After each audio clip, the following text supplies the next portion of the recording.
বেলালের একটাই কথা, মনিব জীবন চলে যাবে কিন্তু ঈমান আমি দেব না হে মনিব। বেলালের গলার মধ্যে রশি বেঁধে বেলালকে টেনে নিয়ে মরুভূমির মধ্যে বেলালকে বেঁধে রেখে পাথর চাপা দিয়ে রেখে আসা হতো। প্রচন্ড গরমে মরুর বালুগুলি লেগে লেগে বেলালের শরীর পুড়ে পুড়ে ফুসকা পরে ঘা হয়ে রক্ত পড়তো। ওই পিঠে বেলালকে চাবুক দিয়ে পিটানো হতো। কঠিন আঘাতে আঘাতে বেলালের চামড়া গোশত ফেটে ফেটে রক্ত পড়তে থাকতো। কঠিন এই কষ্ট, এই ত্যাগ বেলালের দেখে সাহাবী আবু বকরের মনে মায়া লাগছে। বলেন হুজুর, বেলালের জীবন তো বড় দুর্বিষহ হয়ে গেছে। প্রত্যেক দিন তাকে মদিনা মক্কার অলিগলি দিয়ে গলার মধ্যে রশি বেঁধে সারা মক্কার অলিগলি দিয়ে পিটানো হয়, আর টেনে হেসড়ে বেলালের শরীরে ফুসকা পড়ে পড়ে বড় বড় গোশতের খণ্ডগুলি উঠে চলে গেছে। হুজুর, আপনি যদি বলেন বেলালকে আজাদ করে নিয়ে আসবো, 40,000 দিরহাম দিয়ে বেলালকে কিনে আনা হলো। বর্তমানে 40 কোটি টাকার কম হবে না। হযরত আবু বকর আজাদ করে দিলেন। হিজরত করে নবীজি মদিনাতে গেলেন। আজান প্রবর্তন হলো। আজান নবীজি বললেন, সাহাবীরা রে, আমার বেলাল কোথায়? লাব্বাইক ইয়া রাসূলুল্লাহ। বেলাল, তুমি যাও মিনারায়, আজকে থেকে তুমি নবীর মসজিদের মুয়াজ্জিন, তুমি আজান দিবে। চেহারা ছিল না, লেখাপড়া ছিল না বেলালের। হযরত বেলালের আজানের লাহান, আজানের তাওয়াজ্জু এত মজবুত ছিল। আজান দিতে দেরি হতো, আজান দিতে দেরি হতো বেলালের, আজান দিতে দেরি হতো। বেলাল রাদিয়াল্লাহু আনহু সাহাবীরা সারা মসজিদ ভরে যেতে দেরি হতো না, এমন তাওয়াজ্জু ছিল বেলালের আজানে। পাগল পারা বেলাল নবী দেখতে দেখতে দেখতে দেখতে আল্লাহর হাবিবের প্রতি এতটাই পাগল পারা হয়ে গেলেন বেলাল। নবীকে না দেখলে বেলালের সহ্য হতো না। আহা, আল্লাহর নবীর ইন্তেকাল হয়ে গেল। জিবরাইল আমিন এসে নবীজির কদমে আসলেন আজরাইল আলাইহিস সালামকে দিয়ে।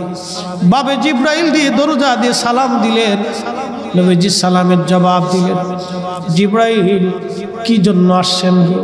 হুজুর, আজরাইলকে নিয়ে আসছি, আল্লাহ পাঠিয়েছে, আজরাইল কথা বলবেন আপনার সঙ্গে। আজরাইল আলাইহিস সালাম সালাম দিলেন। নবীজি বললেন, আজরাইল কি জন্য আসছেন? বলে, হুজুর, আল্লাহ পাঠিয়েছেন। আপনার আগে এরকম কারো হয় নাই, আপনি নবীর পরে কারো হবে না। হুজুর, আল্লাহ পাঠিয়েছেন, আপনি অনুমতি দিলে আপনার জান কবজ করব, অনুমতি না দিলে আমি আজরাইল ফিরে চলে যাব। আপনার যতদিন মন চায় আপনি ততদিন উম্মতের মাঝে বেঁচে থাকবেন। আহা, নবীজি বললেন, আজরাইল, আল্লাহর হুকুম কি রকম? বলে, হ্যাঁ, আল্লাহ আমাকে এইভাবে ফরমান দিয়ে পাঠিয়েছেন। জিবরাইল বলেন, হুজুর, আল্লাহর ফয়সালা এরকম, আপনি চাইলে চলে যাবেন, না চাইলে আপনি দুনিয়াতে থাকবেন উম্মতের মাঝে।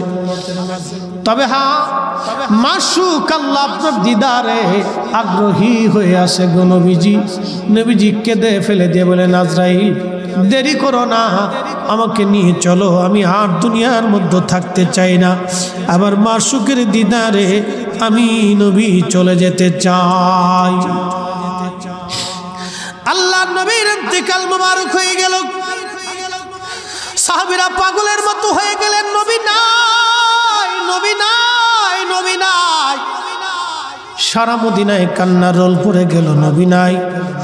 হযরত ওমর পাগলের মতো হয়ে গেলেন, কেউ যদি বলো নবী নাই, আমি ওমর তার গর্দান কেটে ফেলে দিব। পাগলের মতো হয়ে গেলেন সাহাবীরা। আবু বকর তাকে থামাইলেন। প্রত্যেকজন সাহাবী নির্বাক হয়ে গেলেন। আশিক রাসূল হযরত বেলাল পাগল পারা হয়ে গেলেন, নবী নাই, কি করে বরদাস্ত করবেন, কি করে সহ্য করবেন। কিছুদিন পরে হযরত বেলাল ছোট্ট একটা গাঠুরি বেঁধে আবু বকরের সামনে দাঁড়ায় গেলেন। আবু বকর রে, বিদায় দেন, আর মদিনাতে থাকবো না। কেন গো? আমি চলে যাব সিরিয়ার দামেস্কে, মদিনায় আমি আর থাকতে পারবো না। কি জন্য রে বেলাল? কিসের অভাব? কেউ কি তোকে গালমন্দ করেছে না কোনো অভাব তোর আছে বল? পয়সার যদি দরকার হয় বাইতুল মাল থেকে তোর জন্য বেতন ধার্য করে দিব। আবু বকর রে, আমার তোর টাকার অভাব না রে আবু বকর, আমার এমন জিনিসের অভাব তুমি কিনে দিতে পারবা, বলো কিসের অভাব? আবু বকর, আজান দিলে নবী আসতো, এখন আজান দিলে নবী নামাজ আসে না, বলো তুমি কি আমার নবী এনে দিতে পারবা? বেলাল রে, তুই কি নবীরে ভালোবাসিস? আমি আবু বকর কি ভালোবাসি না? আমার জীবনের সব আমি ভালোবাসতে বাসতে দিয়েছি। বেলাল কেঁদে বলেন, আবু বকর তুমিও ভালোবাসো, আমিও ভালোবাসি। তুমি নবীজি রওজা শরীফ দেখলে সহ্য করতে পারো? আমি বেলাল যখন রওজা শরীফের দিকে তাকাই আমার কলিজা ফেটে আসে, আমি সহ্য করতে পারি। মদিনার রওজা মুবারকের পাশে দাঁড়ায় দেখবেন কত হাজী। রওজা শরীফ দেখলে শুধু সালাম দিয়ে চলে যায়, কোনো অনুভূতি নাই। আবার কত হাজী পাগলের মতো কাঁদতে থাকে। কোন হাজী মদিনার থেকে ফেরার সময় পাগলের মতো কাঁদে পাগলের মতো, আর বলে হুজুর আমি গরিব মানুষ, কোনদিন আর মদিনা আসতে পারবো কিনা জানি না গো নবী, বিদায় নিচ্ছি আপনার কদম থেকে। কোন হাজী কেঁদে কেঁদে পেরেশান হয়ে যায়, কোন হাজীরা কেঁদে কেঁদে পেরেশান হয়ে যায়। রওজা শরীফ দেখলে কোন হাজী চোখের পানি ফেলে ফেলে কাঁদে। পাগল পারা হয়ে যায় হাজী, পাগল পারা হয়ে যায় হাজী, পাগল পারা হয় হাজী, পাগল পারা হয় নবীর বিরহ বেদনা সহ্য করতে না পেরে। হযরত বেলাল সিরিয়ার দামেস্কে চলে গেলেন। বহুদিন পরে নবীজি স্বপ্ন দেখাইলেন, ও বেলাল কেমন জুলুম শুরু করছো? কতদিন হলো তুমি আমার জিয়ারতে আসো না বেলাল? আমি নবীর জিয়ারতে আইলে বেলাল। একজন সাহাবী নবীকে কি পরিমাণ ভালোবাসা দিলে, মদিনার নবী সিরিয়ার দামেস্কে যা ডাক দিছে, বেলাল কেন বেলাল আমার সাথে জুলুম করো তুমি? বেলাল কতদিন হলো তোমার কণ্ঠে আযান শুনি না বেলাল, আমার জিয়ারতে। যখন নবীর আশিক এই স্বপ্নখানা দেখলেন, এই স্বপ্নখানা দেখার সঙ্গে সঙ্গে পাগল হয়ে মদিনাতে ছুটে আসছে তিনি। তাহাজ্জুদের সময় যখন আসছি, আল্লাহর হাবিবের রওজা মুবারক কাঠের জালি দিয়ে ঘিরে রাখা ছিল। ওই রওজা মুবারকের পাশে বসে বসে বেলাল কান্দে আর বলে, হুজুর আসতে বলেছিলেন, আমি আসছি, কিন্তু আযান দিতে বলছেন নবী গো, আযান দিলে কি আপনি আসবেন? নতুন মুয়াজ্জিন আসছে। নতুন মুয়াজ্জিন এসে দেখল নবীর মুয়াজ্জিন বসে বসে কাঁদে। ডাক দে বলে, সাহাবীরা রে আসো, নবীর মুয়াজ্জিন ফিরে আসছে, তাড়াতাড়ি আসো, তাড়াতাড়ি আসো, নবীর মুয়াজ্জিন ফিরে আসছে। যখন এই কথা শুনলেন, সাহাবীরা ঘর থেকে বের হয়ে মসজিদে নববীতে এসে বসে বসে বসে বসে কাঁদতেছিলেন। সাহাবীরা বললেন, বেলাল তুমি আযান দাও, কতদিন হলো তুমি আমাদেরকে আযান শোনাও না রে বেলাল। বেলাল বললেন, দেখো আমি আযান দিলে কি নবী আসবে বলো? সালমান ফারসি রাদিয়াল্লাহু আনহু বলেন, দেখো রে বেলাল আমরার কথায় আজান দিবে না, যে দেখো হাসান আর হুসাইন আসেনি। হাসান হুসাইন বললে বেলাল আজান দিবে। তখন ইমাম হাসান হুসাইন তখনও ছোট ছিলেন তিনারা। দৌড়ায় গেলেন সাহাবীরা, দৌড়ায় যায় দেখলেন ইমাম হাসান হুসাইনকে নিয়ে আসছে। আনার পরে ইমাম হাসানকে দেখতে নবীজির মতো দেখা যাইতো। দুইজন নানার চেহারা পাইছিলেন। ইমাম হুসাইনকে দেখে হাসানকে দেখে বেলাল রওজা শরীফ থেকে উঠে ইমাম হাসানের বুকের মধ্যে মাথা টেকায় কাঁদতেছিল। ইমাম হুসাইনের বুকের মধ্যে মাথা টেকায় কান্দে, নবীর আশিক।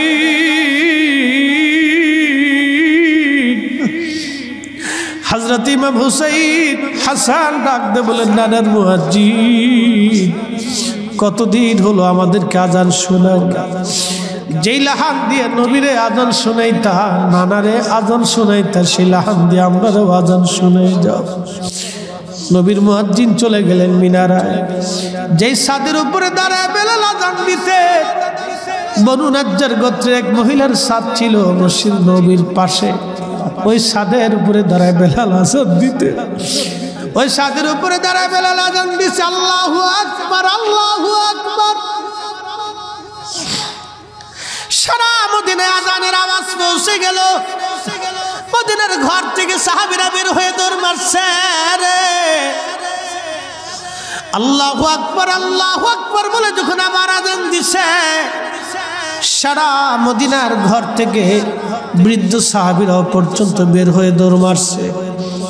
যখন আশহাদু আল্লা ইলাহা ইল্লাল্লাহ বলে টান দিছে, মহিলারা ছোট্ট বাচ্চাদেরকে নিয়ে ঘর থেকে বের হয়ে দৌড়ছে।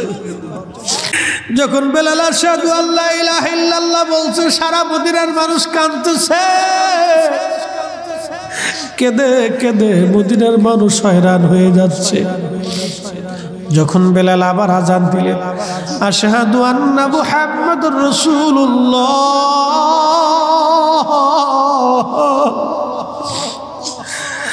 মদিনার মাটি থরথর করে কেঁপে উঠছে। হযরত বেলাল ছাদের উপর থেকে অজ্ঞান হয়ে পড়ে গেছেন। বেহুশ নবী প্রেমে পাগল সাহাবী আশিক রাসূল হযরত বেলাল বেহুশ হয়ে পড়ে গেলেন। বেলালের মতো আশিক যদি আমরা হইতাম, এ দুনিয়ায় নবীর দেখা পাইতাম, এ দুনিয়ায় নবীর দেখা পাইতাম, এ দুনিয়ায় নবীর দেখা পাইতাম। হুশ ফিরে আসলো বেলালে। রওজা শরীফে যে বসে বসে কাদার বলে, হুজুর আজান দিতে বলেছিলেন দিয়েছি, আসতে বলেছিলেন আমি আসছি, নবী গো বিদায় দেন। ইয়া রাসূলুল্লাহ, যে আজান দিলে আপনি আসবেন না, সে আজান আমি আর দিব না। চলে গেলেন নবীর আশিক। বিরহ বেদনা এত কঠিন, প্রেমের বিরহ বেদনা এত কঠিন,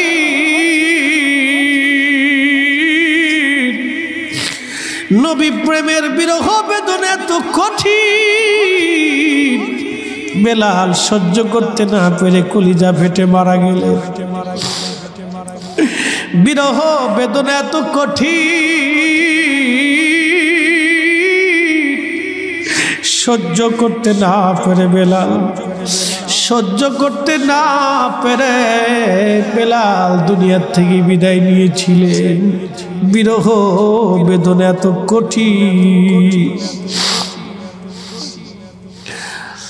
হে সবজ গম্বদ বলে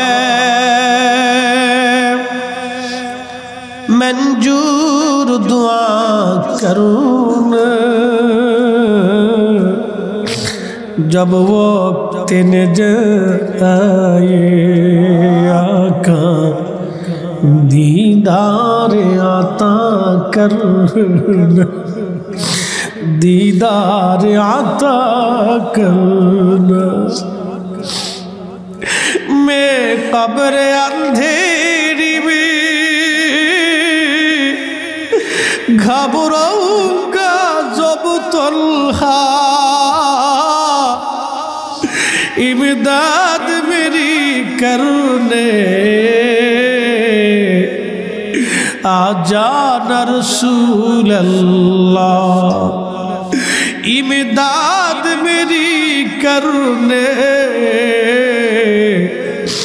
आजाना रसूल अल्लाह रोशन मेरी तुर्बत को लिल्लाह जरा करना जब वक्त न जाए आका दीदार आता करना दीदार आता करना दीदार आता करना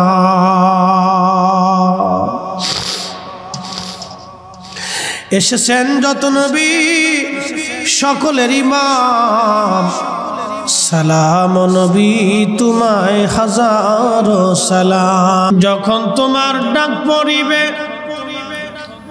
এবারি ঘর সারিতে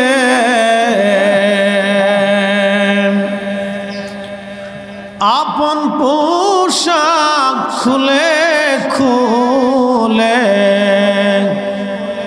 সাদা কাফন পরাইবে আল্লাহুম্মা সাল্লি হ্যাঁ জবান খুলে মাওলানা মুহাম্মদ ওয়া আলা আলি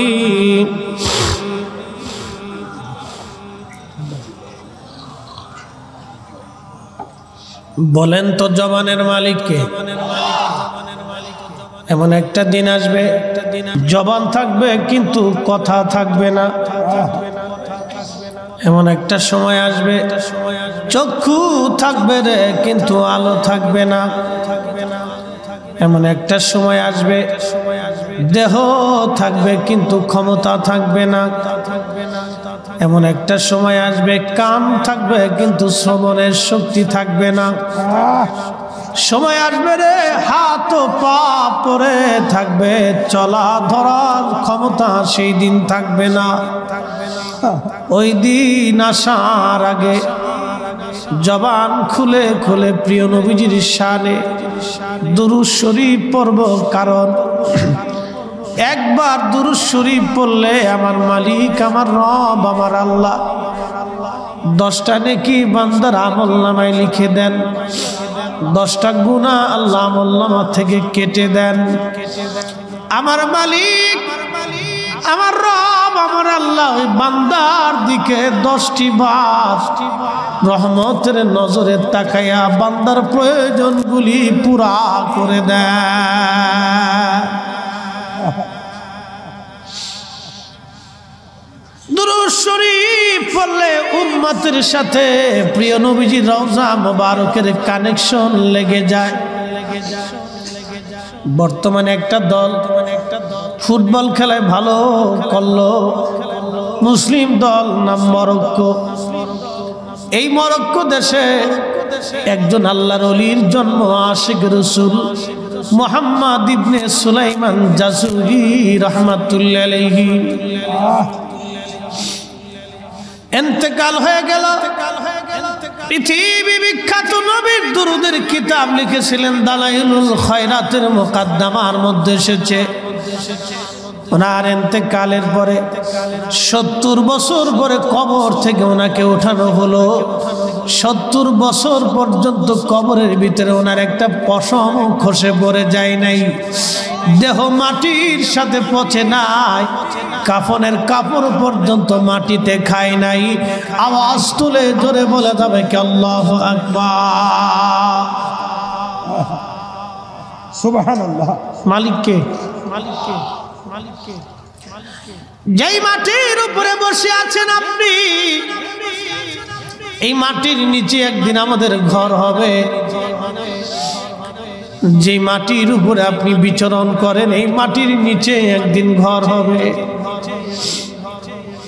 যে মাটির উপরে থেকে আপনি বিরাট বড় ক্ষমতা দেখান, এই মাটি আপনাকে মিসমার করে দিবে। যে মাটির উপরে থেকে আপনি ক্ষমতার দম্ভ দেখান, পয়সার গরম দেখান, সেই মাটি আপনাকে 2 মাসের মধ্যে মিসমার করে দিবে, মাটির সাথে মিশিয়ে দিবে। এখানে আমাদের ডাক্তার সাহেব বসে আছেন, বিজ্ঞান সম্পর্কে আমাদের চেয়ে ওনার অনেক বেশি বড় মেধা। মানুষের ইন্তেকালের 24 ঘন্টা পরে পায়খানার রাস্তা দিয়ে পোকা বের হয়, দুর্গন্ধ ছড়াইতে থাকে। প্রিয় মানুষটি, যে সন্তানের জন্য আপনি সুদ খেয়েছেন, ঘুষ খেয়েছেন, যে বিবির প্রেমে পড়ে মানুষের সম্পদ আপনি মেরে দিয়েছেন, সেই মানুষটি আপনাকে 24 ঘন্টা পরে ঘর থেকে তাড়াতাড়ি করে বের করে কবরে দিয়ে দিবে। যেই সন্তানের জন্য আর একজনের জমিন আপনি কেড়ে নিয়েছেন, মানুষের চোখের পানি ঝরিয়েছেন, ওই সন্তান আপনাকে 24 ঘন্টা পরে কবরে বিদায় করে দিবে। যেই পরিবারের জন্য আপনি হারাম আর জুলুমের জীবন করেছেন, ওই সন্তান আপনাকে কবরে বিদায় জানাই দিবে। 24 ঘন্টা পরে 1 ঘন্টাও রাখতে চাবে না। মুসলমান, ওই দিন আসার আগে আপনি আল্লাহর সাথে প্রেম করা লাগবে। ওই দিন আসার আগে ওই মালিককে খুশি করা লাগবে, যে মালিক আসমানের মালিক, যেই মালিক জমিনের মালিক, যেই মালিক 7 আসমান ও 7 জমিনের মালিক, ওই আল্লাহকে খুশি করে করে কবরে যেতে হবে। ওই আল্লাহকে খুশি করেছিলেন নলতার হুজুর, ওই আল্লাহকে খুশি করেছিলেন হযরতে ফতে আলী রসুল নামা, ওই আল্লাহকে খুশি করেছিলেন হযরতে নূর মোহাম্মদ নিজামপুরি, ওই আল্লাহকে খুশি করেছিলেন হযরতে শাহজালাল ইয়ামানি, ওই আল্লাহকে খুশি করেছিলেন খাজা মাইনুদ্দিন চিস আজমেরি সঞ্জারি, ওই আল্লাহকে খুশি করেছিলেন মুজাদ্দিদ আল ফিসানি সেরহিন্দি, ওই আল্লাহকে খুশি করেছিলেন বরফের গাউসে পাক মহিউদ্দিন আব্দুল কাদের জিলানী, ওই আল্লাহকে খুশি করেছিলেন খাজা বাহাউদ্দিন নকশবন্দ বুখারী রাহমাতুল্লাহি আলাইহি, ওই আল্লাহকে খুশি করেছিলেন নিজামউদ্দিন আউলিয়া রাহমাতুল্লাহি আলাইহি, ওই আল্লাহকে খুশি করেছিলেন আল্লাহর যত প্রিয় ওলিরা কবরে ঘুমায় গেলেন। মাটির নিচে শত শত বছর পর্যন্ত মাটি তাদের শরীর স্পর্শ করতে সাহস করে নাই। একবার আওয়াজ তুলে ধরে বলা যাবে কি সুবহানাল্লাহ। আল্লাহ কোরআনে বললেন, এই কোরআন, এটার ভিতরে কি কোনো ভুল ত্রুটি আছে? সন্দেহ কি আছে? আল্লাহ কালামে বলে দিলেন, কুল্লু নাফস, কুল্লু নাফস, কুল্লু নাফস, প্রত্যেক জীবন যায়িকাতুল মাউত, মরণের স্বাদ আস্বাদন করা লাগবে। আপনার আমার সামনে যে ফুল আছে, একেও মরণের স্বাদ নিতে হবে। যেই মাটির উপরে বসে আছেন, তাকেও মরণের স্বাদ নিতে হবে। যেই ঘাসের উপরে বসে আছেন, তাকেও মরণের স্বাদ নিতে হবে। যেই কুকুর আপনার বাড়ি পাহারা দেয়, তাকেও মরণের স্বাদ নিতে হবে। যেই বিড়াল আপনার খাটে আপনার কম্বলের নিচে ঘুমায়, তাকেও মরণের স্বাদ নিতে হবে। যেই ফেরেশতারা আসে, তাকেও মরণের স্বাদ নিতে হবে। যে মানব দানব জিন পরি সৃষ্টি মাখলুক আছে তাকেও মরণের স্বাদ নিতে হবে। আপনি যে দুনিয়ার মধ্যে আছেন এই গাছ তরু লতাপাতা যা কিছু আছে একেও মরণের স্বাদ নিতে হবে। প্রত্যেকটা জীবনকে মরণের স্বাদ নেওয়া লাগবে। কোনো মানুষই মরণ থেকে বাঁচতে পারবে না, কোনো মানুষই মরণ থেকে বাঁচতে পারবে না, কোনো মানবই মরণ থেকে বাঁচতে পারবে না। ইন্নাল মাউতাল্লাযী তাফিরুনা মিন, আল্লাহ বলেন এই মৃত্যু তোমার কাছে যাবে, এই মরণ তোমাকে খুঁজতে থাকবে, এই মরণ থেকে পালানোর মতো কোনো রাস্তা নাই। আসেন ওই মরণ আসার আগে দুনিয়ার জগৎ থেকে মালিককে খুশি করা লাগবে।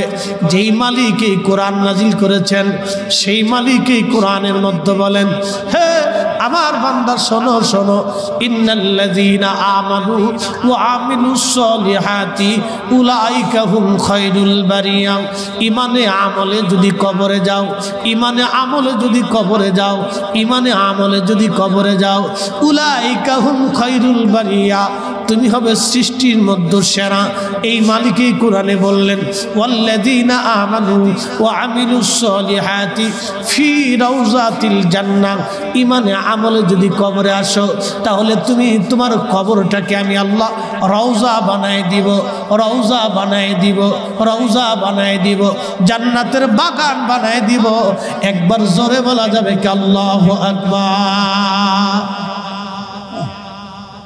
অনেক যুবকরা আমাদেরকে খুব মহব্বত করে, বলে হুজুর প্রত্যেক দিন আপনার ওয়াজ শুনি। এত পরিমাণে ভালোবাসে যে দেখা হইলে বুকের মধ্যে জড়িয়ে ঘুরে ধরে পাগলের মতো হয়ে যায়। ওই যুবককেও যদি বলি, ছোট তোমার জন্য একটা মেয়ে দেখছি পতিতলায় থাকে, ও ছেলে কি আমার কথা মানবে? মানবে না। পতিতলের কোনো মেয়েকে কেউ গ্রহণ করতে চায় না, সমাজ থেকে সে একেবারে বঞ্চিত। সে এক আলাদা অন্ধকার জগতের মানুষ।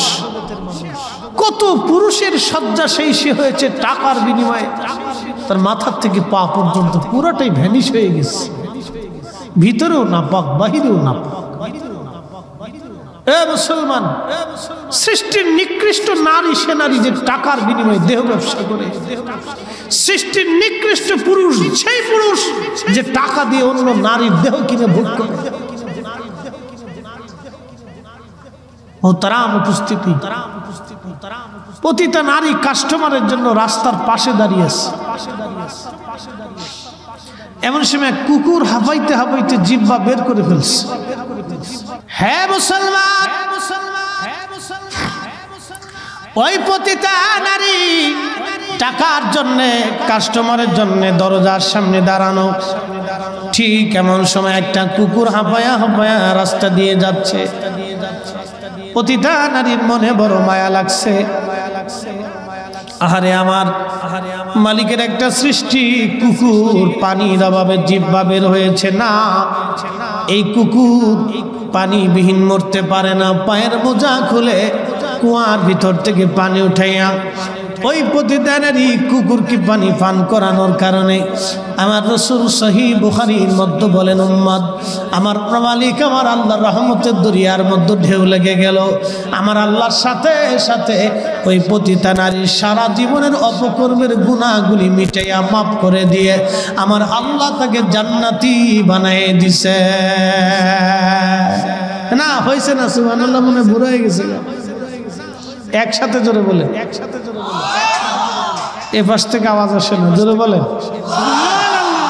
সুবহানাল্লাহ। কেন জোরে বলাইতেছি বুঝে যাবেন, আরো জোরে বলেন। কিসের জন্য মাফ হলো? একটা কুকুরকে পানি পান করানোর জন্য একজন পতিতা নারীর সারা জীবনের গুনাহ মাফ হয়ে গেল। হায় হায় হায়, আল্লাহ কত বড় দয়াবান, আল্লাহ কত বড় মেহেরবান, আল্লাহ কত বড় দয়াবান। এই কোরআন আল্লাহ বলে, قل يا عبادي الذين اسرفوا على أنفسهم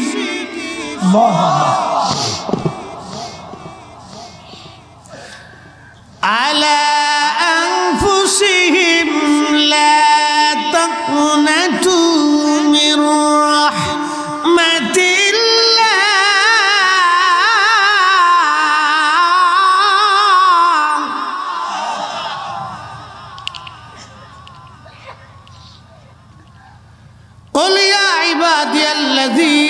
আসরাফু আলা আনফুসিহিম, বান্দারে নফসের সাথে যদি জুলুম করো, কবিরা গুনাহ করে ফেলছো। জীবনের অনেক ভুল তুমি করছো, বান্দার চিন্তার কারণ নাই। পেরেশান হইও না, ভয় পাইও না। আরে বান্দা, তওবা যদি করতে পারো, আমি মালিক ওয়াদা করতেছি, লা তাকনাতু মির রাহমাতিল্লাহ, আমার রহমত থেকে তুমি নিরাশ হইও না। ওয়ালা ইয়াগফিরু যুনুবা জামিআ, আমি আল্লাহ তোমার জীবনের সব গুনাহগুলি মাফ করে দেব। হে মুসলমান, প্রতিটা নারী যদি কুকুরকে পানি পান করে আর জান্নাতে যাইতে পারে রে বাপ, আমরাও মানুষ খাওয়াইয়া জান্নাতে যেতে পারি, আশা করা যায়। কারণ মালিক কে খুশি হবে জানি না। সহিহ মুসলিম থেকে একটা হাদিস আপনাদেরকে শোনাই, খুব মনোযোগ দিয়ে শুনে যাবেন। সাতক্ষীরা আর মুসলমানের আরে সহিহ মুসলিম থেকে একটা হাদিস আপনাদেরকে শোনাই।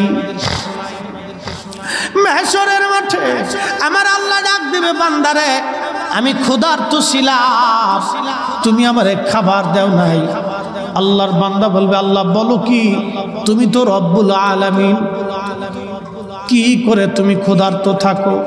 আল্লাহ বলবেন, ও বান্দা, তোমার পাশেই মানুষ ক্ষুধার্ত ছিল, অভাবী ছিল, রাত্রিবেলা না খেয়ে ঘুমাইছে।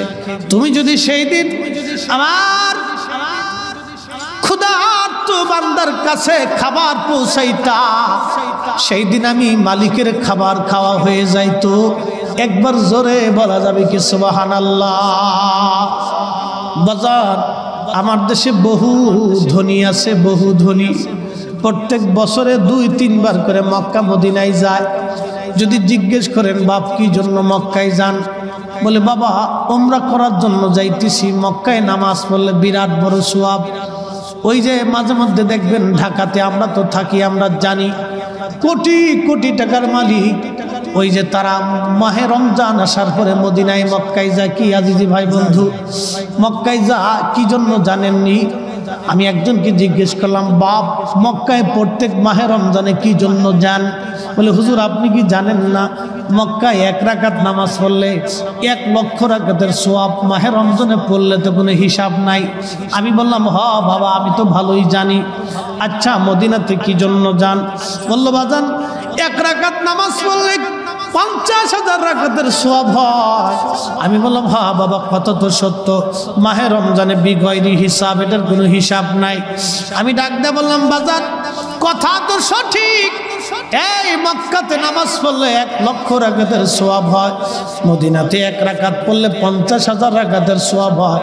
আমি বললাম, বাজান কথা তো সঠিক, কিন্তু বাপ একটু বলবেন তো, বাড়ির পাশে আপনার এলাকায়, আপনার মহল্লাতে কত মা টাকার অভাবে ভালো ইফতার করতে পারে না। আমি একদিন এক হাজি সাহেবকে বলছিলাম, হাজি সাহেব আপনি তো আমার মসজিদের হাজি, আপনি তো আমার মসজিদের মুসল্লি, হাজি সাহেব এই যে আমার মসজিদে প্রত্যেক মাহে রমজানে প্রত্যেক দিন ইফতার হয়, এই ধনী ব্যক্তিরা তো আর মসজিদে ইফতার করতে আসে না। আমি বললাম, বাপ ধনীরা তো সবাই বাড়িতে ইফতার করে, কিন্তু এই মসজিদে যারা ইফতার করার জন্য আসে তারা একবারে দরিদ্র শ্রেণীর মানুষ, মধ্যবিত্ত দরিদ্র, রাস্তা দিয়ে পথিক যারা আছে। আবার অনেক সময় মসজিদে ইফতার করার জন্য বসে। শহরে ঢাকাতে যারা অধিকাংশই মসজিদে যারা ইফতার করে, অধিক লোক দরিদ্র, রিক্সাওয়ালা, দিন মজুর, ভ্যানওয়ালা, সারাদিন রোজা রাখার পরে সে জানে মসজিদে গেলে ভালো একটা ইফতার হবে। আমি বললাম, হাজি সাহেব আপনি আল্লাহর ঘর তাওয়াফ করার জন্য যান নেকির আশায়, আল্লাহ পাওয়ার জন্য। হাজি সাহেব এই যে আমার গরিব মানুষ না খেয়ে থাকে, আপনি যদি প্রত্যেক দিনের জন্য ভালো একটা ইফতারের ব্যবস্থা করে যাইতেন, তাহলে আল্লাহ পাওয়ার জন্য মক্কায় দৌড়ানো লাগতো না। আপনি যদি গরিব মানুষের ঘরে খাবার দিয়ে আসতেন বাজান, আল্লাহ পাওয়ার জন্য মদিনায় দৌড়ান লাগতো না, নবী পাওয়ার জন্য মদিনায় যাওয়া লাগতো না। আপনি উম্মতের হয়ে যাইতেন, নবীর উম্মত না খেয়ে থাকবে, আর আপনি মদিনায় যাইয়া নবীর জন্য কাঁদবেন, আমার নবী ধরা দেবে না। আল্লাহর বান্দা না খেয়ে থাকবে, আর আপনি কাবা শরীফের চারপাশে ঘুরে ঘুরে কাঁদবেন আর বলবেন আল্লাহ মাফ করে দাও। আল্লাহ বলবে তা হবে না, আমার বান্দার ঘরে আগে খাবার পাঠাও, আমার বান্দারে খাওয়াইলে আমি আল্লাহর খাওয়া হয়ে যায়, আমার বান্দার আত্মাকে খুশি করলে আমি আল্লাহ খুশি হয়ে যাই। কথা বলেন ঠিক কিনা? বহু আছে, কিন্তু আল্লাহ পাওয়ার জন্য মক্কায় দৌড়িতেছে। আমি একজনকে বললাম একটু ইফতারের ব্যবস্থা করে দিয়ে যান, যা ইফতার দিছে এটার বইলে লাভ নেই, এটার বলে আমি শুধু আফসোস করলাম। হায় আফসোস, কোটি কোটি টাকা মালিক ঢাকা শহরের 45টা বাড়ির মালিক, 45টা বাড়ির মালিক, 45টা বাড়ি, 45টা বাড়ির মালিক ঢাকাতে। বললাম বাবা একটু ইফতার দিয়ে যান, গরিব মানুষ ইফতার করবে, যেটা দিছে এটা কই লাভ। আমি বললাম হ্যাঁ, আল্লাহ পাওয়ার জন্য মক্কায় দৌড়াচ্ছেন নেকির জন্য, এ নেকি হবে না। সহিহ মুসলিম আল্লাহর নবী বলতেছেন, উম্মত শোনো, মেহশরের মাঠে আল্লাহ পাক বলবেন, হে বান্দা আমি অসুস্থ ছিলাম, তুমি আমার সেবা করো নাই।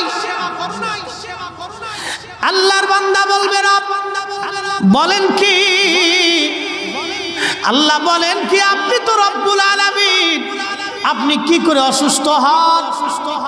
আল্লাহ পাক বলবেন বান্দারে আমার তোমার প্রতিবেশী অসুস্থ ছিল, তুমি যদি তার সেবা করাইতা, ওষুধ কিনে দিতা, আমি আল্লাহর সেই দিন সেবা করা হয়ে যাইতো রে বান্দা, আমি আল্লাহর সেই দিন সেবা করা হয়ে যাইতো।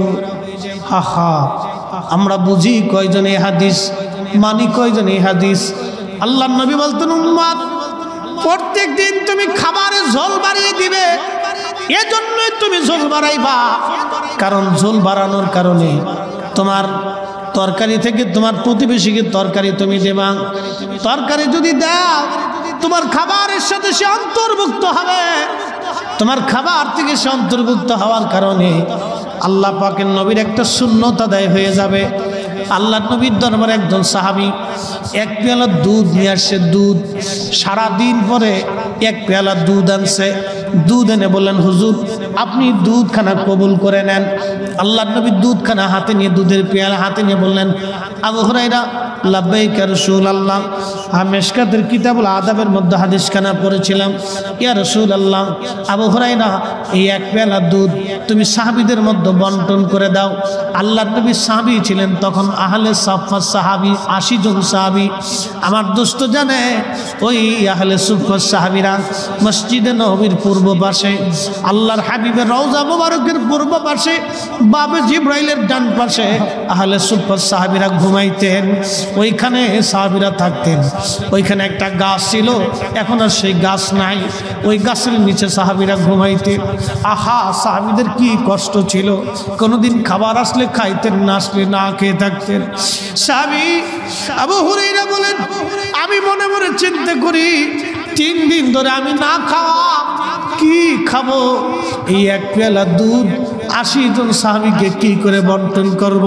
আমি বললাম ইয়া রাসূলুল্লাহ দুধের পেয়ালা তো মাত্র একটা, মানুষ আমরা 80 জন, হুজুর কি করে বন্টন করব? আল্লাহ নবী বলেন আবু হুরায়রা বিসমিল্লাহ বলে শুরু করা। আমি 80 জন সাহাবীকে বিসমিল্লাহ বলে দিতে দিতে দিতে দিতে 80 জন সাহাবী পেট করে খাইলেন। নবীজি নিজে বললেন আমাকেও দাও, আল্লাহ নবী নিজেও বিসমিল্লাহ বলে পান করলেন। বাকি পেয়ালার ভিতরে যা ছিল নবী বললেন আবু হুরায়রা সব তোমার। আমিও বিসমিল্লাহ বলে চুমুক মারলাম, সব দুধ আমি গিলে খেয়ে ফেললাম। এরপরে পেয়ালার মধ্যে তাকায় দেখি দুধ যা ছিল তাই আছে, একটু কমেও নাই বাড়েও না।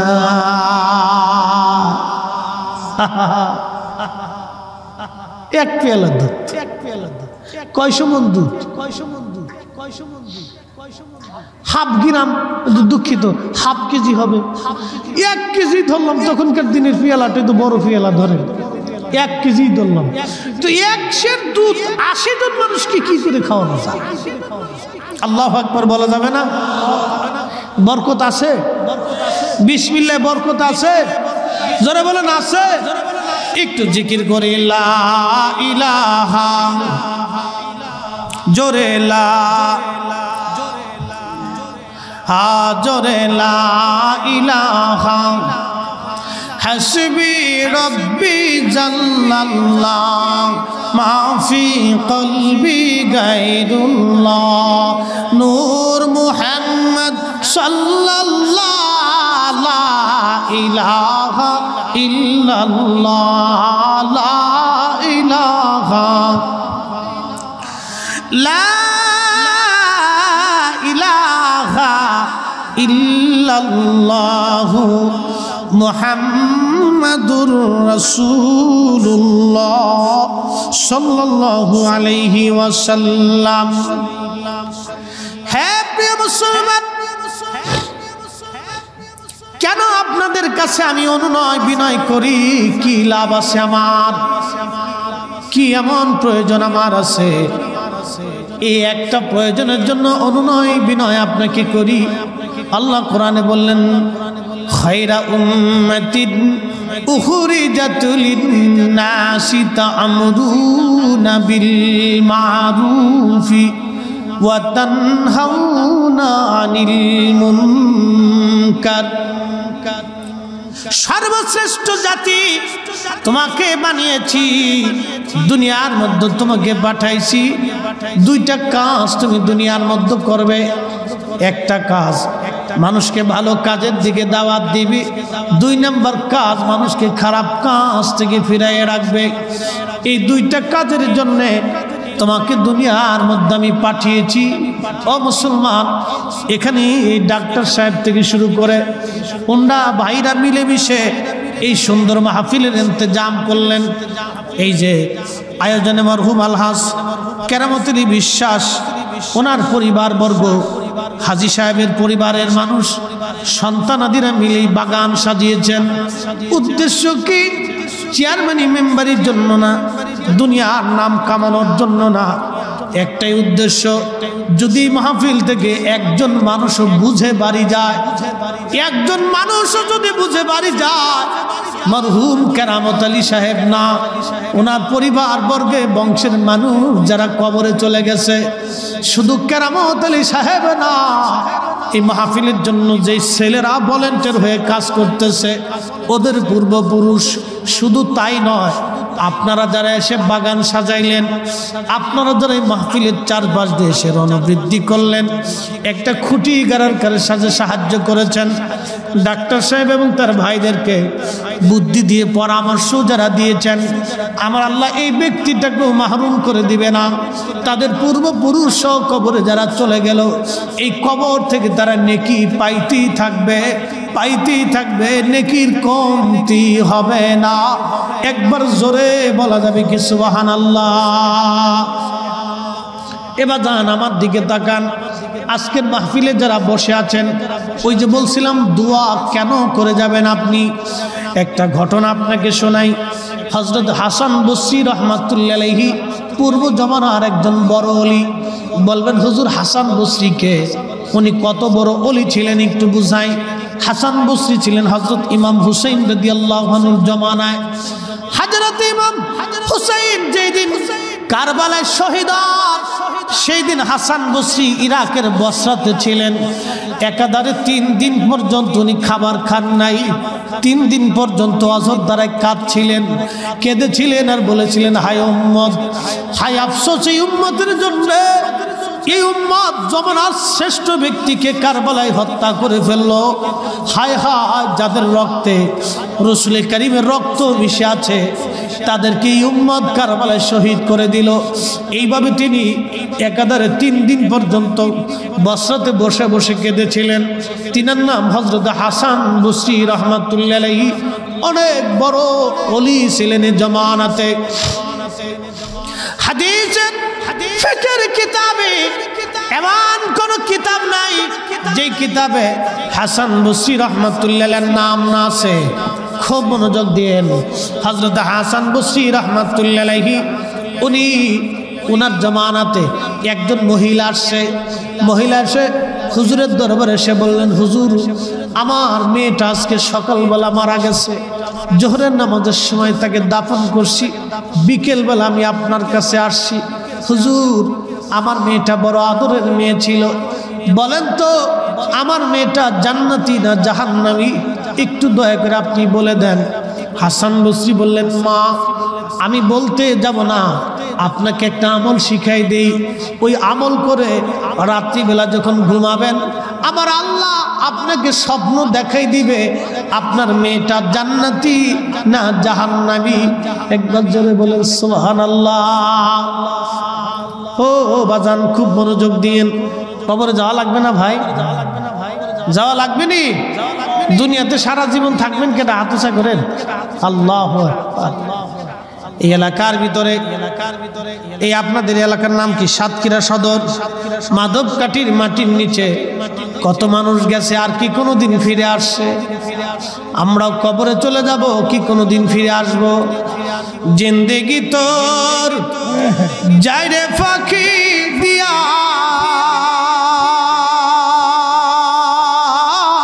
রে সোনার আদম,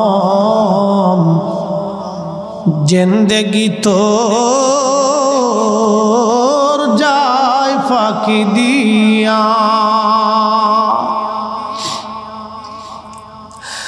ও আদম রে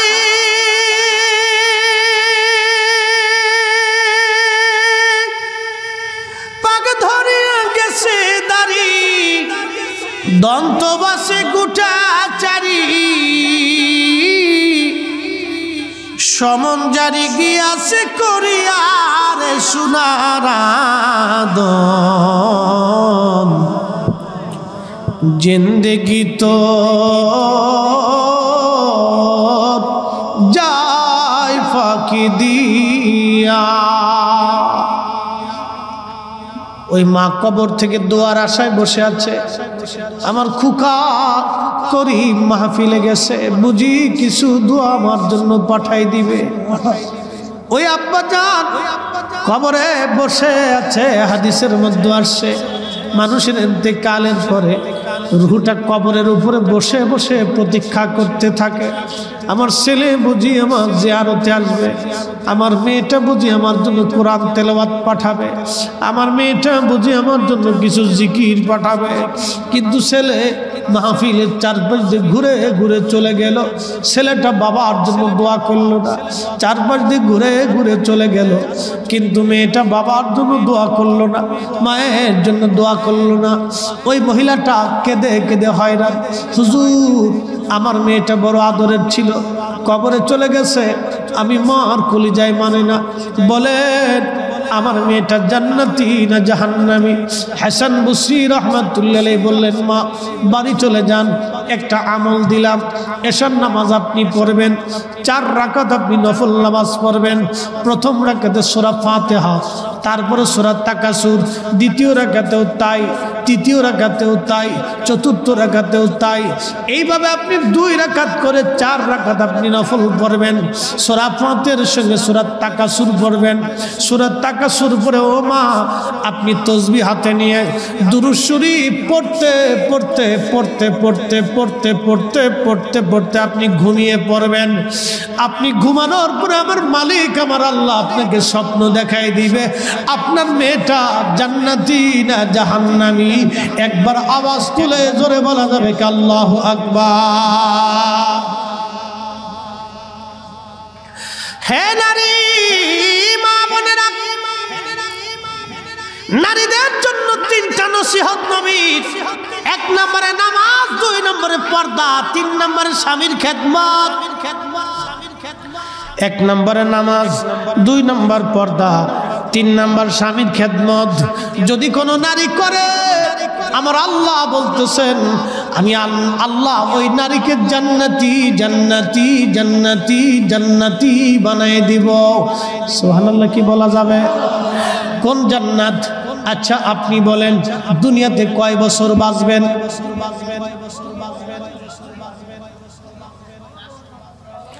বলার কোনো সুযোগ আছে? কারো 60, কারো 70, কারো 80, কারো 90, কারো 100। কয়দিন আগে ব্রাহ্মণবাড়িয়া গেছি ভৈরবে মাহফিল করার জন্য, আমার দোস্ত যায় ওই যে সিলেট অঞ্চল, একসঙ্গে বহু মাহফিল আমার এই বন্ধুর সঙ্গে করেছি।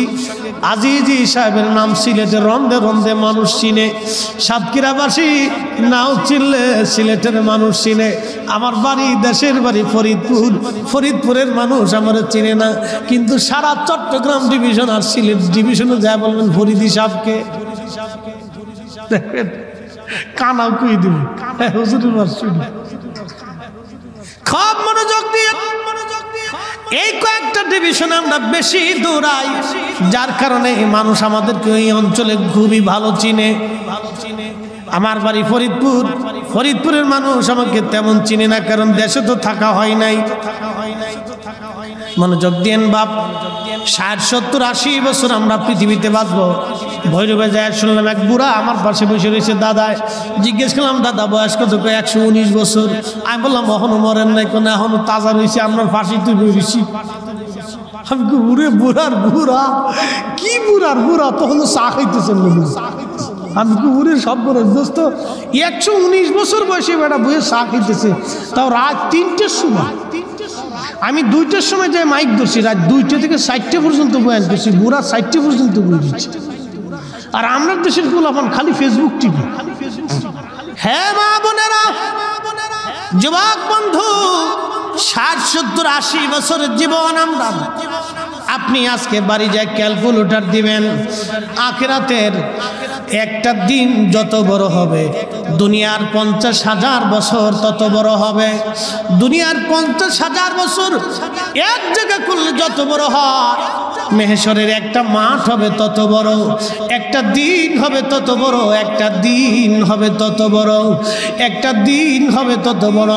আপনার 60 বছরের জীবন দিয়ে 50,000কে ভাগ দিয়ে দেখবেন কত দিন কত ঘন্টা আপনি পৃথিবীতে বাঁচেন। আখিরাতের একটা দিনের কত সময় আপনি দুনিয়াতে বাঁচেন হিসাব করে দেখবেন। অথচ আল্লাহ বলে দিলেন বান্দা ইমানে আমলে, ইমানে আমলে যদি কবরে আসো তাহলে তোমার জন্য একটা জান্নাত বানাইছি।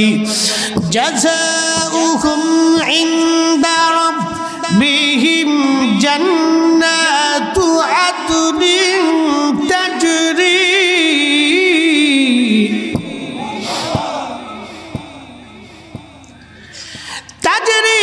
মিন তাহতিহাল আনহার।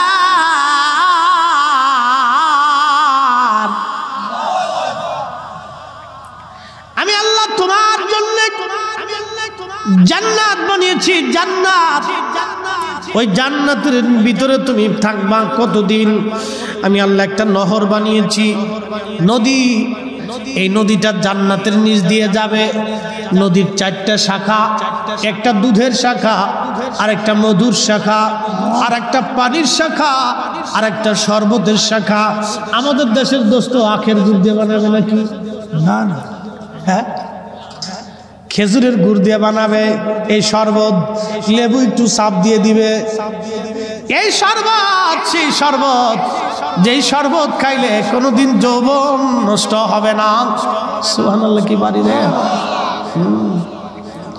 এই মধু সেই মধু, আপনার দেশের মৌমাছির মধু না রে ভাই।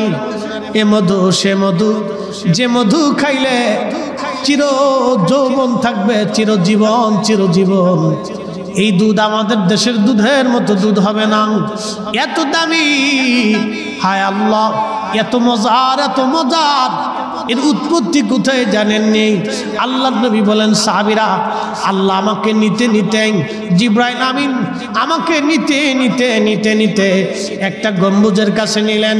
খুব মনোযোগ দেন, এই নদীর উৎপত্তি কোথায় বলে দিয়ে যায়। নবীজি বললেন জিবরাইল আমাকে নিতে নিতে নিতে নিতে নিতে নিতে একটা গম্বুজের কাছে নিলেন। বিরাট বড় গম্বুজ। গম্বুজটা এত বড়, কত বড় জানুনি সাহাবীরা? একটা আংটি, এই যে হাতের আংটি, সাহারা মরুভূমির মধ্যে ছেড়ে দিলে সাহারা মরুভূমির কাছে আংটিটা দেখতে যত বড়। প্রশ্ন রাখবেন মুফতি ফরিদি, সাহারা মরুভূমি কত বড়?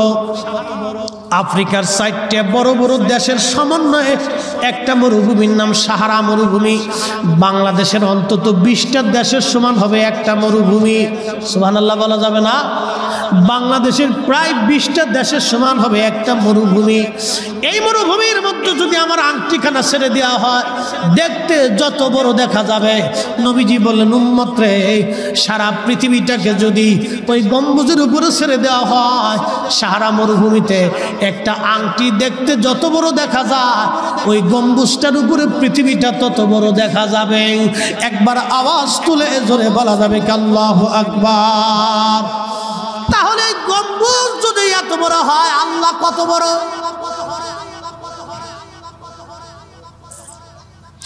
আল্লাহ বলেন, আল্লাহু আলা কুল্লি শাইইন কাদির।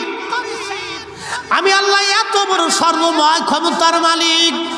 কুলিল্লাহুম্মা মালিকাল মুলক, তামাম মুলকের মালিক আপনি। যে জমিনের উপরে বসা, এই জমিনের নিচে আরো 6টা জমিন আছে। আপনি যে আসমানের নিচে বসা, এই আসমানের উপরে আরো 6টা আসমান আল্লাহ দিয়ে রাখছেন। সাতক্ষীরার মুসলমান, ওই গম্বুজের দরজার কাছে নবী গেলেন। যাওয়ার পরে দেখলেন ওই গম্বুজের দরওয়াজা খুব সুন্দর একজমরদ দিয়ে বানানো। জিব্রাইলকে বলেন, জিব্রাইল দরজার চাবি কি? জিব্রাইল বলেন, হুজুর দরজার চাবির নাম হলো বিসমিল্লাহির রাহমানির রাহিম। আমার সাথে বলেন, বিসমিল্লাহির রাহমানির রাহিম। ওই দরজার চাবি হলো বিসমিল্লাহ শরীফ। নবীজি ভিতরে ঢুকলেন। ঢোকার পরে দেখলে আরো আশ্চর্য। বিসমিল্লাহর হা শব্দ থেকে পানির নহর, বিসমিল্লাহর মিম শব্দ থেকে পানির নহর, আল্লাহর হা শব্দ থেকে দুধের নহর, রহমানের নুন শব্দ থেকে মধুর নহর, রাহিমের মিম শব্দ থেকে শরবতের নহর। 4টা নহর বের হয়ে হাউজে কাউসার হয়ে ওই পানির নহরটা জান্নাতের নিচ দিয়ে প্রবাহিত হয়ে গেল। আল্লাহ বলেন, খালিদিনা ফিহা আবাদা। ওই পানি, ওই জান্নাতে 1 দিন না 2 দিন না, আমার এই বান্দারা চিরদিন চিরদিন চিরদিন চিরদিন। যে জীবনে শুরু হবে আর কোনোদিন শেষ হবে না, শুরু হবে আর শেষ হবে না, শুরু হবে আর শেষ হবে না, শুরু হবে আর শেষ হবে না। ওই জান্নাতের ভিতরে আমি আল্লাহ সেই নহরের পানি পান করাবো। ওই জান্নাতের ভিতরে আমি আল্লাহ তাদেরকে নাজ নিয়ামত দিব। 10টা দুনিয়া যত বড় হবে, একটা জান্নাত আমি বান্দাকে সর্বনিম্ন করে দান করব। 10টা দুনিয়ার সমান একটা করে জান্নাত আমি আল্লাহ দেব। একবার জোরে জোরে বলা যাবে কি আল্লাহু আকবার। আল্লাহ কেন দেবেন? রাদিয়াল্লাহু আনহুম ওয়া রাদু আনহু যালিকা লিমান খাশিয়া রাব্বা। আল্লাহ তাদের উপরে রাজি হবে, তারাও আল্লাহর উপরে রাজি হবে। মুসলমান সাতক্ষীরাবাসী ভালো করে শুনে নেন, এই মাহফিল থেকে বুঝে যাবেন। তাহলে দুনিয়াটা অল্প সময়ের জন্য আমাদের জীবন আমাদেরকে ফাঁকি দিয়ে চলে যাচ্ছে। একদিন মাটির ভিতরে হবে ঘর, যে মন আমার কেন বাঁধো দালান ঘর, মন আমার কেন বাঁধো দালান ঘর। হাজী সাহেব চলে গেছে, কিন্তু যোগ্য সন্তান দুনিয়ার মধ্যে রেখে গেছে। যদিও তারা মাদ্রাসায় পড়ে নাই, জেনারেল শিক্ষিত। আমার দেশের বহু ছেলেরা মাদ্রাসায় পড়ে, দোয়া মানে না। তাই আসতে কইলেন কে? জোরে কর, আরো জোরে। সাতক্ষীরার মুসলমান জোরে বলে, যেই ছেলে মাদ্রাসায় পড়ে দোয়া মানে না, তার চাইতে 1000 গুণে এই সন্তান ভালো যে ছেলে কলেজে পড়ে দোয়া মানে। আচ্ছা বলেন তো, 40 বছর একটা বাবা পরিশ্রম করে সন্তানের কাছে কি চায়? মুরব্বীকে জিজ্ঞেস করবেন, বাবাকে জিজ্ঞেস করো না, মুরব্বী তুমি বুড়া কালো তো কিছু খাইলে না, জমি একটা বেঁচে কিনে আর তারপরে ভালো মন্দ খাইয়া যাও। বুড়া মাথাটা নিচু করে বলবেন, না রে বাবা, আমার ছেলে পেলেরা থাকবে, ওরা কোথায় খাবে, কোথায় দাঁড়াবে না। আমার বাচ্চারা বলে, মুরব্বী কি জন্য আপনি কত কষ্ট করেন? ওরা আমার কবরের পাশে যা আমার জন্য দোয়া করবে। কি কথা কন না কা? যেই ছেলে বাবার মরার পরে দোয়া করে না, দোয়া মানে না, ওই ছেলে পালার চাইতে কুত্তা পালা ভালা। হাত উঁচু করে বলেন ঠিক না বেঠে?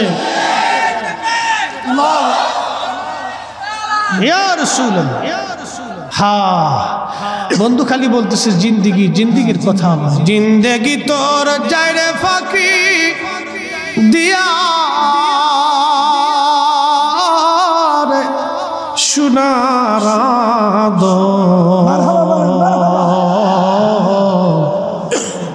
জিন্দেগি তোর যায় ফাঁকি দিয়া।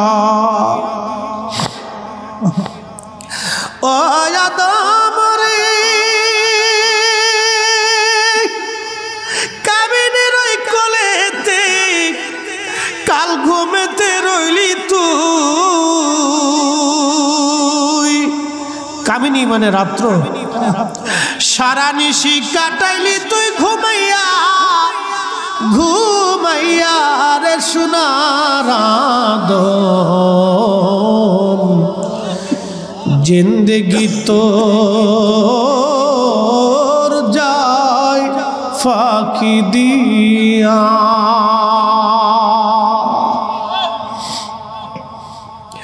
ও আদম রে, পাক ধরে গেছে দাড়ি, দন্ত বসে গুটা চারি,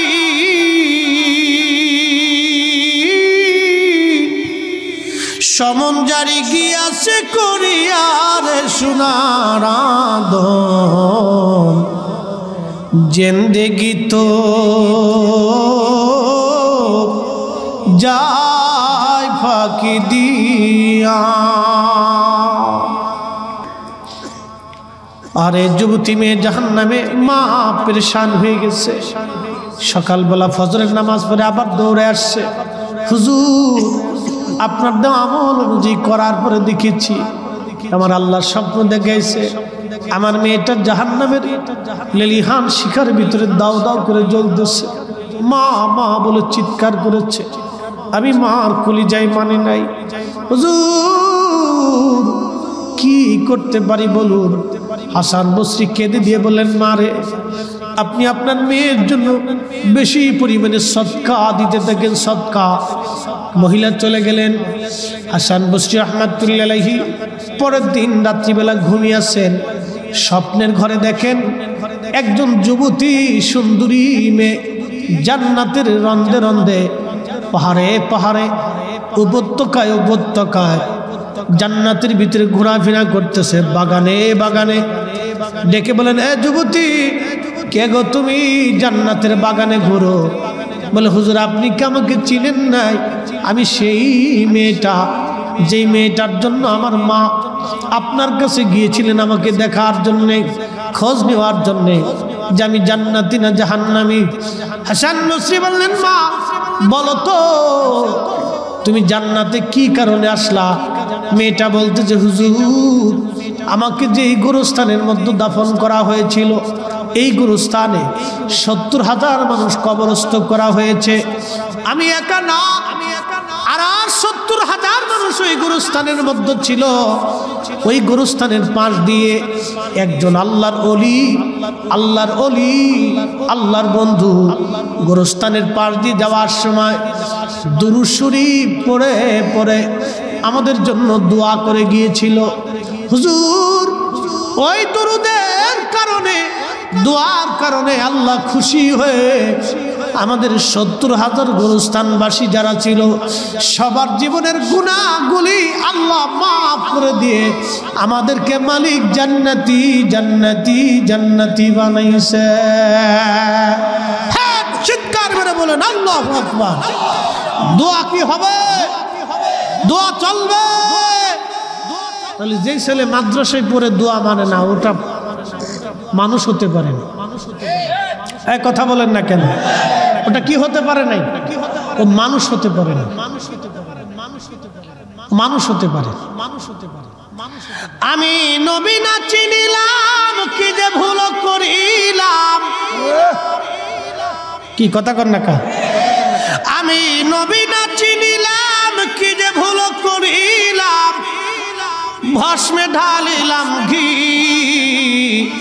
মানুষ হইয়া ভবেতে আসিয়া।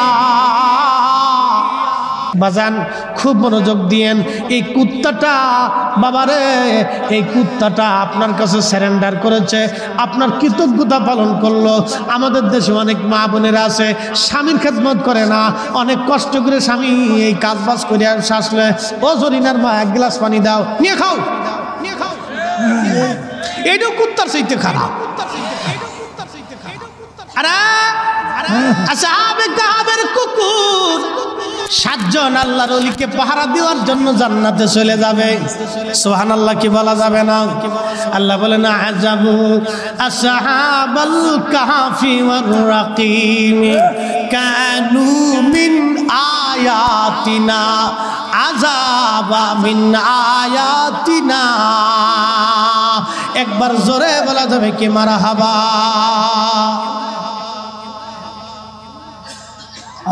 কষ্ট হচ্ছে আপনাদের? এই কুত্তার কাহিনী আল্লাহ কোরআনে বলেছে, মারহাবা বলা যাবে না। এই কুকুরের নাম ছিল কিতমির। এই কিতমির কুকুরটা আল্লাহর 7 জন অলিকে ভালোবাসলো। এই অলিদেরকে তৎকালীন জমানার কাফের বাচ্চা তারাই দিল। তারা দৌড়ে আসতেছে, কুত্তাটাও বাসে বাসে আসে। একজন একটা লাঠি দিয়ে কুত্তারে বাড়ি মারলো, কুত্তার জবান খুলে গেল। ডাক দেখো আল্লাহর অলিরা, আমাকে মারবেন না, আমি আপনাদেরকে ভালোবাসি, ভালোবাসার জন্যে আমি আপনাদের সাথে হয়েছি, আমাকে তারাই দিবেন না। এই কুকুর 7 জন অলির সঙ্গে চলে গেল। তারা গুহার মধ্যে যা ঘুমাইলো। এই কুত্তাটা গুহার সামনে বসে বসে পাহারা দিতে লাগলো। আহারে কি ত্যাগ, কি কৃতজ্ঞতা! পাহারা দিতে দিতে দিতে দিতে না খেয়ে খেয়ে খেয়ে খেয়ে কুকুর ওইখানে মারা গেল, মরে গেল, মরে গেল, মরে গেল। কিন্তু কুকুর দরজা ছাড়লো না। কুকুর মরে গেল, মরে গেল, মরে গেল, মরে গেল, কিন্তু দরজা ছাড়লো না, দরজা ছাড়লো না। আল্লাহর কাছে এই দৃশ্যটা এত ভালো লাগলো। আল্লাহ দেখলো এই কুকুরের কত বড় কৃতজ্ঞতা, সে তার আপন বন্ধুদেরকে সে ছাড়ে নাই। এ পাহারা দিতে দিতে দিতে দিতে মারা গেল। আল্লাহ বলেন আযাবু আসহাবাল কাহফি ওয়ার রাকিমি কানু মিন আয়াতিনা। আমার আয়াত, আমার নিদর্শনাবলীর মধ্যে কতই না আশ্চর্য নিদর্শন। আসহাবে কাহফের ঘটনা, আল্লাহ এই ঘটনাকে আশ্চর্য নিদর্শন বলে দিলেন। আহা, এই কুকুরটাকে নবী বললেন সহিহ বুখারীর কিতাবুল আম্বিয়াতে, সহিহ বুখারীর কিতাবুল আম্বিয়াতে নবী বললেন, উম্মাত এই কুকুরটাকে আমার আল্লাহ পাক বেহেশতের তাসনিম নদী, একটা নদী আছে নাম তাসনিম, বেহেশতের একটা নদী আছে তাসনিম। এই নদীর ভিতরে যাকে গোসল করাবে তার চেহারা পূর্ণিমা চাঁদের মতো উজ্জ্বল হয়ে যাবে। এই কুকুরটাকে ওই পানি দিয়ে গোসল করাইলো, ভিতরেও পাক হইল, বাইরেও পাক হয়ে গেল। কুত্তার আকৃতি বাদ দিয়ে দুম্বার আকৃতি দিয়ে আমার আল্লাহ ওই 7 জন আল্লাহর ওলি যুবকের সঙ্গে আমার আল্লাহ এই কুত্তাটাকে জান্নাতি বানাই দিল। হ্যাঁ, চিৎকার মেরে বলেন আল্লাহু আকবার। তাহলে বাজান, আল্লাহর ওলিদের সাথে আমাদের সম্পর্ক রাখার দরকার আছে না নাই? এ জোরে বলেন আছে। আরে কুত্তায় যদি জান্নাতে যায় তাহলে আমরাও জান্নাতে যাওয়ার আশা করতে পারি। আমি বলি নাই, কোরআন বলেছে। কে বলেছে? কে বলেছে? কোরআন কি এই আপনার আমাদের কথা না আল্লাহর কথা? হ্যাঁ, বুঝে যাবেন। এই যে দেখেন, কুত্তাটা আপনার বাড়িতে আসে, আপনার চারপাশে ঘুরে, কুত্তাকে মালিক আপনি আমার ভুলে গেছেন। আর কতদিন হলো আপনারা দেখি না। আমার ঘরে একটা বিলাই আছে, বাড়িওয়ালা গেছে বাপের বাড়ি বেড়াইতে। প্রায় গত জুমার পরে আমি বেরিয়েছি, আজকে বাসায় ঢুকছি। আজকে বাসায় ঢুকার পরে সকালবেলা 11টার সময় ঘুম ভাঙছে। ছেলেটারে বললাম, মাদ্রাসার ছাত্রটাকে বললাম তাড়াতাড়ি একটু খাবার টাবার নিয়ে। তো খাবার টাবার আনতে আনতে আমার ওয়াইফ বাচ্চা কাছে নিয়ে ঘরে ঢুকছে। তা আমার বলে নাই যে আমি আসতেছি। তো বাসায় ঢুকছে, ঢুকার পরে বিলাই কেমন জন্য টের পাইছে, আমি এসেছি। এই আইয়া এই চেঁচাচেঁচি শুরু করছে, খাউন দেন ক্ষুধা লাগছে, খাউন টাউন দেন। পরে সে খানা খাওয়ার সময় ওরে খাওয়াইয়ে এরপরে আমি পাইতেছি। 7 দিন পরে পাই এটা পাগল হয়ে গেছে। একটা বিড়াল পর্যন্ত, আল্লাহু আকবার। জরিনার মার কাছে এক হইতেছেন, জরিনার মা, ও একটু পানি দাও, শরবত দাও, লে খাও, দিছে একটা ধমক। এটা কুত্তার চাইতে খারাপ, কৃতজ্ঞতা নেই। হ্যাঁ মুসলমান, কৃতজ্ঞতা হতে হবে, কৃতজ্ঞ। দুনিয়াতে কৃতজ্ঞতা যদি না থাকে মহা মুশকিল। দোয়া দোয়া দোয়া দোয়া। যে সন্তান বাবা মার জন্য দোয়া করে না, এটা অকৃতজ্ঞ সন্তান। কি কথা বলেন না কেন? এই কোরআন বলে, আমার সাথে বলেন, বিসমিল্লাহির রহমানির রহিম, রব্বিরহামহুমা কামা রাব্বায়ানি সগীরা।